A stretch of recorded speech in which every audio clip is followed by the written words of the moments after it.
जय श्रीमन नारायण। ए पर जे टिप्पणी हम करे जा रहल बा रामानुजदास श्रीमान गट्टू वेणुगोपाल स्वामी जी के द्वारा दिहल गयल बा। अध्याय 4 ज्ञान योग श्लोक 31। यज्ञशिष्ट अमृतभुजो यान्ति ब्रह्म सनातनं नायं लोकोऽस्त्य यज्ञस्य कुतोऽन्यः कुरु सत्तमा। ओम।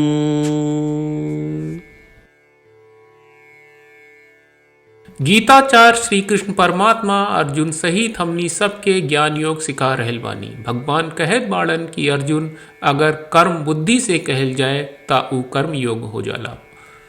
ज्ञान का होला माने कि हर इकाई में आत्मा आत्मा की उपस्थिति के एहसास कहल और हर आत्मा में परमात्मा के उपस्थित परमात्मा के हमनी के प्रबुद्ध करे के प्रयास के एहसास कहल, ई सबके ज्ञान कहल जाला। ई तरह से अगर कर्म यज्ञ परमात्मा की सेवा के रूप में कहल जाए और जौन कुछ मिलल ओकरा परमात्मा के चढ़ावल जाए ता ओकरा बाद परमात्मा के आशीर्वाद के रूप में सेवन कहल जाए ता ऊ अमृत बा। अगर जीवन यही जियल जाव तरीका से ऊ लोग आत्म साक्षात्कार के प्राप्त जरूर करिए। अगर कमाई खाली शरीर के पोषण खातिर कहल जाए ता ना ई दुनिया में ओकरा इनाम मिली ना ही ओ लोग के ऊपरी लोक में कौनो सुख आनंद की प्राप्त हुई। ऊ लोग खातिर मोक्ष के प्राप्ति असंभव बा। ई तरह से परमात्मा हमनी के समझावत बाड़न कि हमनी के ई सुनिश्चित करे के चाहिए कि हमनी के आपन हर कमाई परमात्मा के अर्पित करी जा और ओकरा के परमात्मा के आशीर्वाद के रूप में सेवन करी जा, जौना से हमनी के आत्म साक्षात्कार की प्राप्त होई। परमात्मा के शिक्षा के मनन करत घरी हमनी के सब केहू परमात्मा के वचन के निम्नलिखित तरीका से दोहराई जा।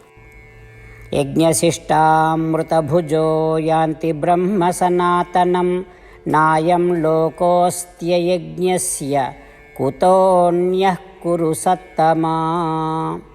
श्रीमद् भगवत गीता का पूरा सार श्री कृष्ण परमात्मा ने अध्याय 18वें के श्लोक 65 से 70 में 8 काम करे खातिर दिले बाड़े। श्री कृष्ण कहले हम ओ लोगन से प्रेम करनी जो लोग इन 8 बातन के मान तारे। हम ओ भक्तन के हर तरह से रक्षा करब।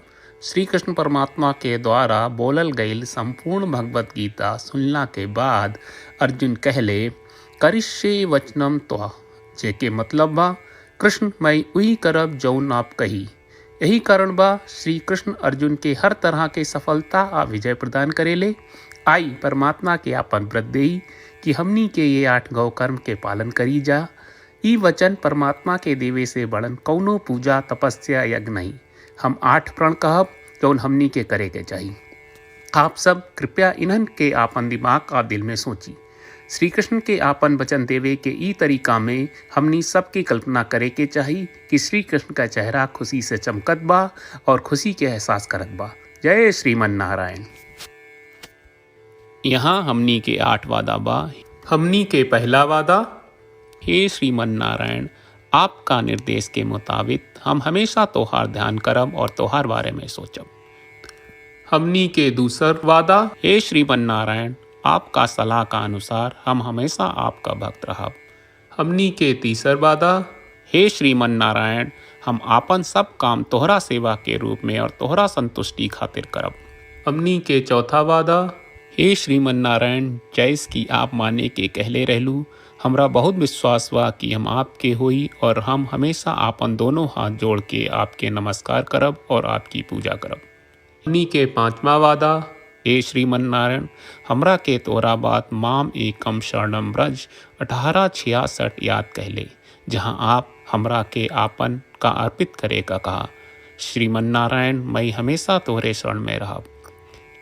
हमनी के छठवां वादा, हे श्रीमन नारायण हमरा के तोहरा बात माँ सुचहा 1866 याद कहले कि आप हमनी के शोक ना करे का आश्वासन दे रहे बड़े, हम अब और शोक ना करब। हमनी के 7वां वादा, हे श्रीमन नारायण आपने हमरा खातिर श्रीमद् भगवत गीता के वितरण करके हम सबके कृपा कहले और आशीर्वाद दहले बा। हम वादा करत बानी कि रोजाना कम से कम एक श्लोक पढ़ब या सुनब। हमनी के 8वां वादा। हे श्रीमन नारायण, आप गीता के पूरा मानवता तक ले गयलू। हम गीता में आपके दिव्य वचन के उन भक्तन तक पहुँचावे के प्रयास करब जे गीता से अपरिचित बा। हे श्रीमन नारायण, हम उई करब जौन तू करे का कहब। हम ऐसन व्यवहार करब जैसन आप चाहत बानी और हम खाली आपका खातिर काम करब। श्रीमन नारायण के रोज आपन वचन देहल कि हम ओइस करब जैस आप कहत बानी, ई अपने आप में बड़न पूजा बा। श्रीमन नारायण, करशे वचनम त्वा। श्रीमन नारायण, हम तोरे निर्देश के मुताबिक काम करब। सर्वम श्री कृष्ण अर्पणम अस्तु। जय श्रीमन नारायण। यज्ञशिष्ट अमृतभुजो यान्ति ब्रह्म सनातनं नायं लोकोऽस्त्य यज्ञस्य कुतोऽन्यः कुरु सत्तमा। ओम यज्ञशिष्टामृतभुजो यान्ति ब्रह्म सनातनं नायं लोकोऽस्त्य यज्ञस्य कुतोऽन्यः कुरु सत्तमा। श्रीमन्नारायण, करिष्ये वचनं तव। सर्वं श्रीकृष्णार्पणमस्तु। जय श्रीमन्नारायण।